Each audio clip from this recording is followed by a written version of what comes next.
Inspirasi Alkitab 18 Februari Amsal 5 ayat 1 hingga 14. Waspadalah kepada kejahatan yang disamarkan menjadi kebaikan.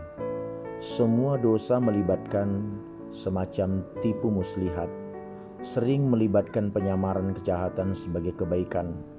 Ada daya tarik yang dangkal. Ayat-ayat ini menangkap daya tarik dan bahaya godaan seksual. Seksualitas kita adalah berkat yang diberikan oleh Tuhan.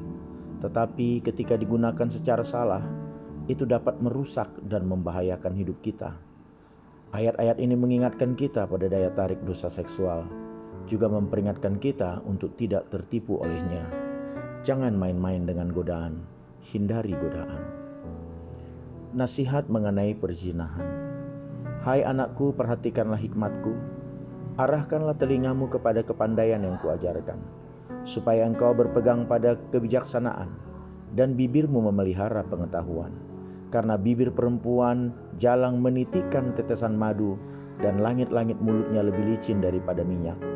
Tetapi kemudian ia pahit seperti empedu, dan tajam seperti pedang bermata dua. Kakinya turun menuju maut, langkahnya menuju dunia orang mati. Ia tidak menempuh jalan kehidupan, jalannya sesat tanpa diketahuinya. Sebab itu hai anak-anak, dengarkanlah aku. Janganlah kamu menyimpang daripada perkataan mulutku. Jauhkanlah jalanmu daripada dia, dan janganlah menghampiri pintu rumahnya.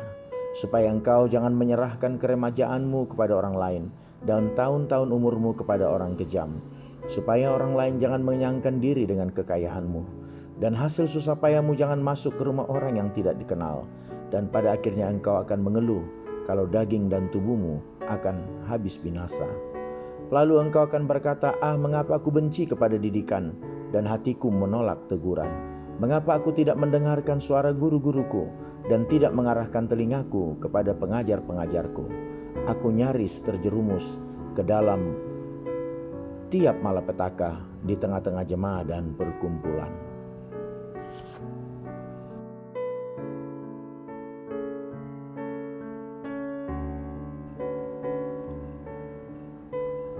Keluaran 21 hingga 22 ayat 31. Inspirasi Alkitab. Sebarkanlah kebaikan dan jauhi kejahatan. Hukum-hukum Israel kuno berusaha untuk mempromosikan kebaikan. Setiap peraturan, betapapun anehnya, membantu orang untuk belajar bagaimana hidup berdampingan dan saling peduli. Ini adalah pelajaran yang kita semua perlu pelajari, terutama di lingkungan yang mandiri dan terisolasi dari kehidupan abad 21. Kita tidak mengikuti aturan dan peraturan hanya karena kita harus, tetapi karena peraturan itu membantu kita memperlakukan setiap orang sebagai seorang yang diciptakan menurut gambar Allah. Inilah peraturan-peraturan yang harus kau bawa ke depan mereka. Apabila engkau membeli seorang budak Ibrani, maka haruslah ia bekerja padamu 6 tahun lamanya. Tetapi pada tahun yang ke-7 ia diizinkan keluar sebagai orang merdeka dengan tidak membayar tebusan apa-apa. Jika ia datang seorang diri saja, maka keluar pun ia seorang diri. Jika ia mempunyai istri, maka istrinya itu diizinkan keluar bersama-sama dengan dia. Jika tuannya memberikan kepadanya seorang istri dan perempuan itu melahirkan anak lelaki atau perempuan, maka perempuan itu dengan anak-anaknya tetap menjadi kepunyaan tuannya. Dan budak laki-laki itu harus keluar seorang diri. Tetapi jika budak itu dengan sungguh-sungguh berkata, aku cinta kepada tuanku, kepada istriku, dan kepada anak-anakku, aku tidak mau keluar sebagai orang merdeka, maka haruslah tuannya itu membawanya menghadap Allah, lalu membawanya ke pintu atau ke tiang pintu, dan tuannya itu menusuk telinganya dengan penusuk, dan budak itu bekerja pada tuannya untuk seumur hidup. Apabila ada seorang menjual anaknya yang perempuan sebagai budak, maka perempuan itu tidak boleh keluar seperti cara budak-budak lelaki keluar. Jika perempuan itu tidak disukai tuannya yang telah menyediakannya bagi dirinya sendiri, maka haruslah tuannya itu mengizinkan ia ditebus. Tuannya itu tidak berhak untuk menjualnya kepada bangsa asing, karena ia memungkiri janjinya kepada perempuan itu. Jika tuannya itu menyediakan bagi anaknya laki-laki, maka haruslah tuannya itu memperlakukannya seperti anak-anak perempuan berhak diperlakukan. Jika tuannya itu mengambil perempuan lain, ia tidak boleh mengurangi makanan perempuan itu, pakaiannya dan persetubuhan dengan dia. Jika tuannya itu tidak melakukan ketiga hal itu kepadanya, maka perempuan itu harus diizinkan keluar dengan tidak membayar uang tebusan apa-apa. Peraturan tentang jaminan nyawa sesama manusia. Siapa yang memukul seseorang sehingga mati, pastilah ia dihukum mati. Tetapi jika pembunuhan itu tidak disengaja, melainkan tangannya ditentukan Allah melakukan itu, maka aku akan menunjukkan bagimu suatu tempat kemana ia dapat lari. Tetapi apabila seseorang berlaku angkara terhadap sesamanya hingga ia membunuhnya dengan tipu daya, maka engkau harus mengambil orang itu dari mesbahku supaya ia mati dibunuh. Siapa yang memukul ayahnya atau ibunya, pastilah ia dihukum mati. Siapa yang menculik seorang manusia, baik ia telah menjualnya, baik orang itu masih terdapat padanya, ia pasti dihukum mati. Siapa yang mengutuki ayahnya atau ibunya, ia pasti dihukum mati.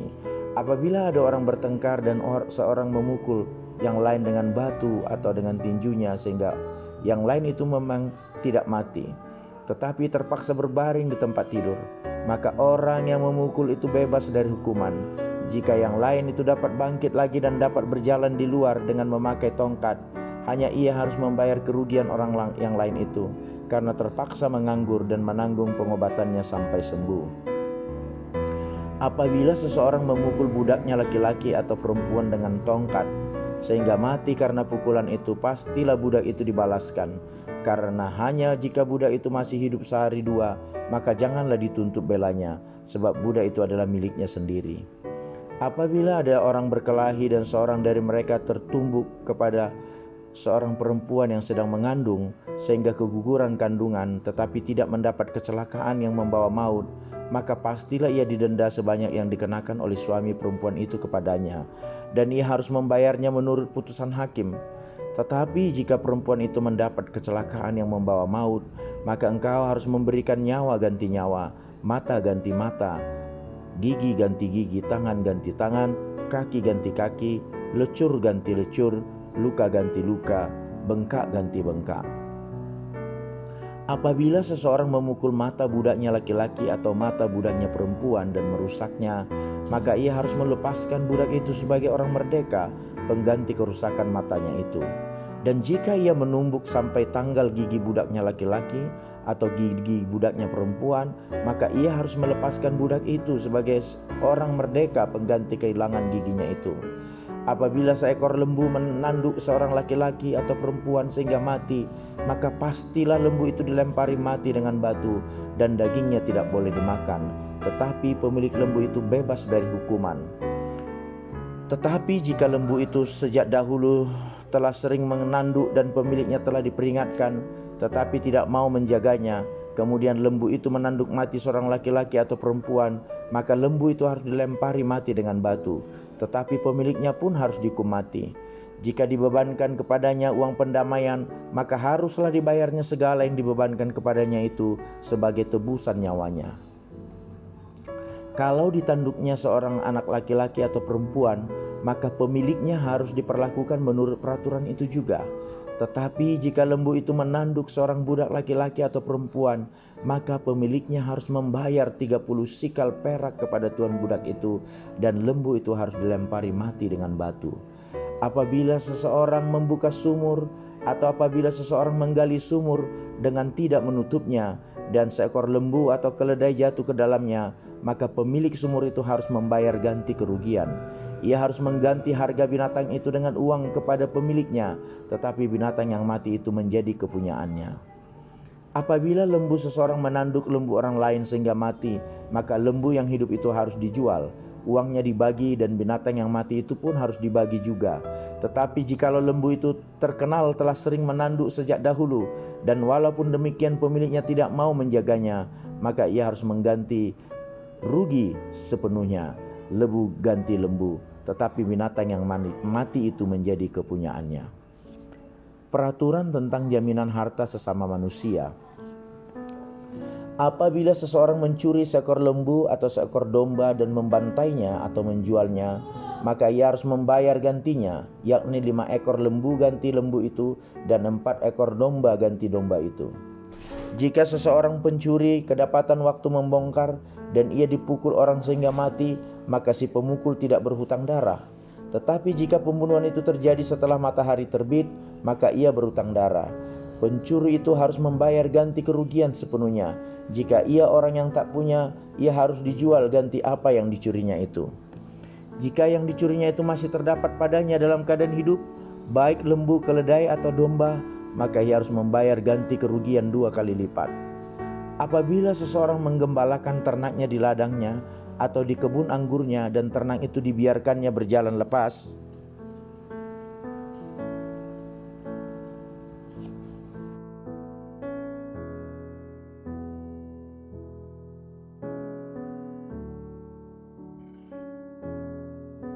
sehingga makan habis ladang orang lain, maka ia harus memberikan hasil yang terbaik baik dari ladangnya sendiri atau hasil yang terbaik dari kebun anggurnya sebagai ganti kerugian. Apabila ada api dinyalakan dan api itu menjilat semak duri, tetapi tumpukan gandum atau gandum yang belum dituai atau seluruh ladang itu ikut juga dimakan api, maka orang yang menyebabkan kebakaran itu harus membayar ganti rugi sepenuhnya. Apabila seseorang menitipkan kepada temannya uang atau barang dan itu dicuri dari rumah orang itu, maka jika pencuri itu terdapat, ia harus membayar ganti kerugian 2 kali lipat. Jika pencuri itu tidak terdapat, maka tuan rumah harus pergi menghadap Allah untuk bersumpah bahwa ia tidak mengulurkan tangannya mengambil harta kepunyaan temannya. Dalam tiap-tiap perkara pertengkaran harta, baik tentang seekor lembu, tentang seekor keledai, tentang seekor domba, tentang sehelai pakaian, baik tentang barang apapun yang kehilangan, kalau seorang mengatakan inilah kepunyaanku, maka perkara kedua orang itu harus dibawa ke hadapan Allah. Siapa yang dipersalahkan oleh Allah haruslah membayar kepada temannya ganti kerugian 2 kali lipat. Apabila seseorang menitipkan kepada temannya seekor keledai atau lembu atau seekor domba atau binatang apapun dan binatang itu mati atau patah kakinya atau dihalau orang dengan kekerasan dengan tidak ada orang yang melihatnya, maka sumpah di hadapan Tuhan harus menentukan di antara kedua orang itu apakah ia tidak mengulurkan tangannya mengambil harta kepunyaan temannya, dan pemilik harus menerima sumpah itu dan yang lain itu tidak usah membayar ganti kerugian. Tetapi jika binatang itu benar-benar dicuri orang daripadanya, maka ia harus membayar ganti kerugian kepada pemilik. Jika binatang itu benar-benar diterkam oleh binatang buas, maka ia harus membayarnya sebagai bukti. Tidak usah ia membayar ganti binatang yang diterkam itu. Apabila seseorang meminjam seekor binatang dari temannya dan binatang itu patah kakinya atau mati, ketika pemiliknya tidak ada di situ, maka ia harus membayar ganti kerugian sepenuhnya. Tetapi jika pemiliknya ada di situ, maka tidak usahlah ia membayar ganti kerugian. Jika binatang itu disewa, maka kerugian itu telah termasuk dalam sewa. Apabila seseorang membujuk seorang anak perawan yang belum bertunangan dan tidur dengan dia, maka haruslah ia mengambilnya sebagai menjadi istrinya dengan membayar mas kawin. Jika ayah perempuan itu sungguh-sungguh menolak memberikannya kepadanya, maka ia harus juga membayar perak itu sepenuhnya sebagai mas kawin anak perawan. Peraturan tentang dosa yang keji. Seorang ahli sihir perempuan janganlah engkau biarkan hidup. Siapapun yang tidur dengan seekor binatang pastilah ia dihukum mati. Siapa yang mempersembahkan korban kepada Allah kecuali kepada Tuhan sendiri, haruslah ia ditumpas. Peraturan tentang orang-orang yang tidak mampu. Janganlah kau tindas atau kau tekan seorang orang asing, sebab kamu pun dahulu adalah orang asing di tanah Mesir. Seseorang janda atau anak yatim janganlah kamu tindas. Jika engkau memang menindas mereka ini, tentulah aku akan mendengarkan seruan mereka. Jika mereka berseru-seru kepadaku dengan nyaring, maka murkaku akan bangkit dan aku akan membunuh kamu dengan pedang, sehingga istri-istrimu menjadi janda dan anak-anakmu menjadi yatim. Jika engkau meminjamkan uang kepada salah seorang dari umatku, orang yang miskin di antaramu, maka janganlah engkau berlaku sebagai seorang penagih hutang terhadap dia. Janganlah kamu membebankan bunga uang kepadanya. Jika engkau sampai mengambil jubah temanmu sebagai gadai, maka haruslah engkau mengembalikannya kepadanya sebelum matahari terbenam, sebab hanya itu saja penutup tubuhnya. Itulah pemalut kulitnya. Pakai apakah ia pergi tidur? Maka apabila ia berseru-seru kepadaku, aku akan mendengarkannya, sebab aku ini pengasih berbagai-bagai peraturan. Janganlah engkau mengutuki Allah, dan janganlah engkau menyumpai seorang pemuka di tengah-tengah bangsamu. Janganlah lalai mempersembahkan hasil gandumu dan hasil anggurmu. Yang sulung dari anak-anakmu lelaki haruslah kau persembahkan kepadaku. Demikian juga harus kau perbuat dengan lembu sapimu dan dengan kambing dombamu. 7 hari lamanya anak-anak binatang itu harus tinggal pada induknya. Tetapi pada hari yang ke-8 haruslah kau persembahkan binatang-binatang itu kepadaku. Haruslah kamu menjadi orang-orang kudus bagiku. Daging ternak yang diterkam di padang oleh binatang buas janganlah kamu makan, tetapi haruslah kamu lemparkan kepada anjing.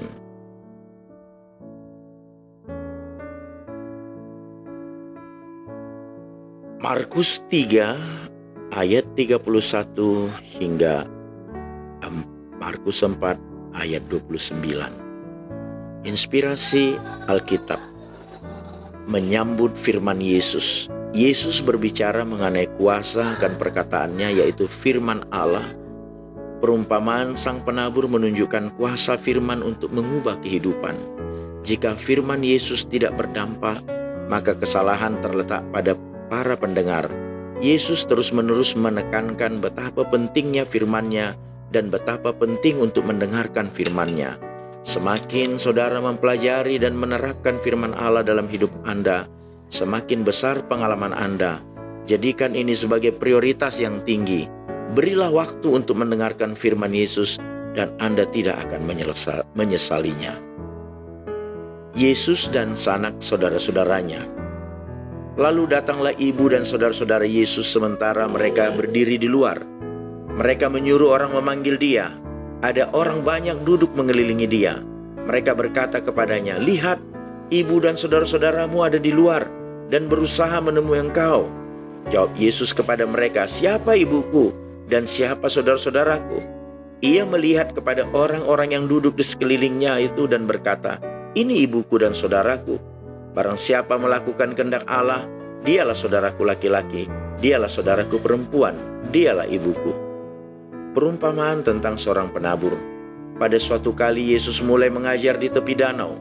Maka datanglah orang banyak yang sangat besar jumlahnya mengerumuni dia, sehingga ia naik ke sebuah perahu yang sedang berlabuh, lalu duduk di situ.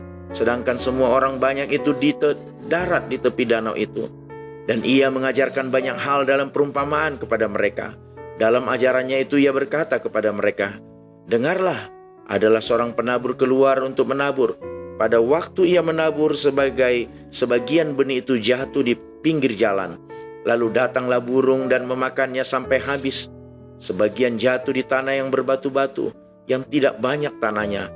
Lalu benih itu pun segera tumbuh, karena tanahnya tipis. Tetapi sesudah matahari terbit, layulah ia dan menjadi kering karena tidak berakar. Sebagian lagi jatuh di tengah semak duri. Lalu makin besarlah semak itu dan menghimpitnya sampai mati, sehingga ia tidak berbuah. Dan sebagian jatuh di tanah yang baik, ia tumbuh dengan suburnya dan berbuah. Hasilnya ada yang 30 kali lipat, ada yang 60 kali lipat, ada yang 100 kali lipat. Dan katanya, "Siapa mempunyai telinga untuk mendengar, hendaklah ia mendengar." Ketika ia sendirian, pengikut-pengikutnya dan ke-12 murid itu menanyakan dia tentang perumpamaan itu. Jawabnya, "Kepadamu telah diberikan rahasia kerajaan Allah, tetapi kepada orang-orang luar segala sesuatu disampaikan dalam perumpamaan, supaya sekalipun melihat mereka tidak menanggap, sekalipun mendengar mereka tidak mengerti, supaya mereka jangan berbalik dan mendapat ampun." Lalu ia berkata kepada mereka, "Tidakkah kamu mengerti perumpamaan ini? Kalau demikian, bagaimana kamu dapat memahami semua perumpamaan yang lain?" Penabur itu menaburkan firman. Orang-orang yang di pinggir jalan tempat firman itu ditaburkan, ialah mereka yang mendengar firman. Lalu datanglah iblis dan mengambil firman yang baru ditaburkan di dalam mereka. Demikian juga yang ditaburkan di tanah yang berbatu-batu. Ialah orang-orang yang mendengar firman itu dan segera menerimanya dengan gembira, tetapi mereka tidak berakar dan tahan sebentar saja. Apabila kemudian datang penindasan atau penganiayaan karena firman itu, mereka segera murtad. Dan yang lain ialah ditaburkan di tengah semak duri, itulah yang mendengar firman itu. Lalu kekhawatiran dunia ini dan tipu daya kekayaan dan keinginan-keinginan akan hal yang lain masuklah menghimpit firman itu sehingga tidak berbuah. Dan akhirnya yang ditaburkan di tanah yang baik ialah orang yang mendengar dan menyambut firman itu lalu berbuah. Ada yang 30 kali lipat, ada yang 60 kali lipat, dan ada yang 100 kali lipat. Perumpamaan tentang pelita dan tentang ukuran.